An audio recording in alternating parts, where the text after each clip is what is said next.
Gerne gleich.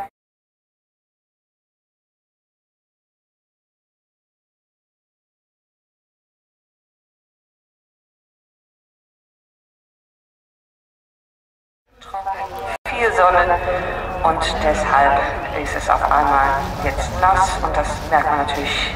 So, der Barbecue. Bram war übrigens im Moment gut unterwegs, denn er hatte eine dritte Zeit bis jetzt. Das erste Training war nicht